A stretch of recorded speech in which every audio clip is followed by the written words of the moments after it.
সীমান্ত অঞ্চলৰ পৰা দিয়া তোমাৰ চিঠিখন পালোঁ, য'ত সময়ে অসময়ে জাৰে জহে অনবৰত চলি থাকে সংঘৰ্ষ। কেতিয়াবা সীমা বিবাদ, কেতিয়াবা ধৰ্ম, কেতিয়াবা জাতি, কেতিয়াবা ৰাজনীতি, আৰু কেতিয়াবা শাসক গোষ্ঠীৰ একনায়ত্ববাদ। যিকোনো এটা কাৰণতে হৈ যাব পাৰে তাত হতাহতি। হ্ৰদৰ জলৰাশি হৈ উঠিব পাৰে তেজে তুমৰলি। তোমাৰ চিঠিৰ প্ৰতিটো শাৰীতে পৰিপুষ্ট হৈ উঠিছে শাসনতন্ত্ৰ আৰু শাসনাধৃষ্ট। মনটি আমোলৰ প্ৰতি এক প্ৰকাৰৰ ক্ষোভ।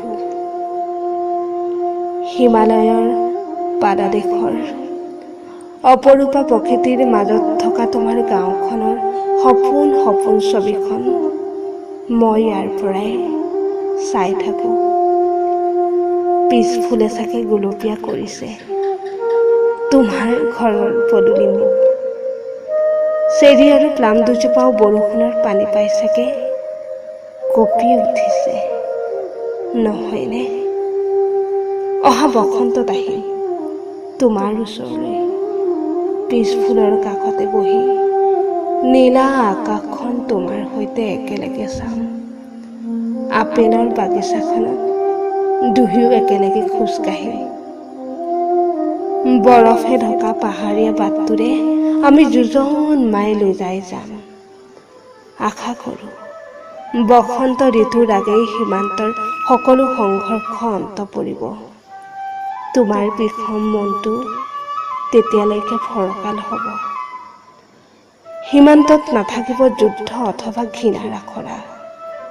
পাহাৰ ভূমিৰ শীতল বাতাবৰণৰ দৰে যেতিয়া শান্ত হৈ পৰিব সীমান্ত, মই ঢপলিয়াই আহিম তোমাৰ কাষলৈ।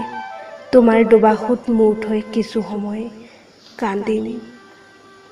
তাৰ পিছত দীঘলীয়া সময়ৰ বাবে আমি কথা পাতিম। সমতল ভূমিৰ কেঁকুৰিটোতে থকা নিজান পজাঘৰটোত আমি কিছুদিন জিৰণি ল'ম। তোমাৰ ক্লান্ত মনটো শান্ত নোহোৱালৈকে নীৰৱতাৰ মুহূৰ্ত কটাম। দূৰৈ গোটমৰা পাহাৰীয়া নদীখন যিদিনা গলিবলৈ আৰম্ভ কৰিব, সিদিনাৰে পৰাই আমি কথা পাতিম অনৰ্গল। হৃদয়ৰ গোটমৰা বেদনাবোৰ গলি গলি বৈ নোযোৱালৈকে।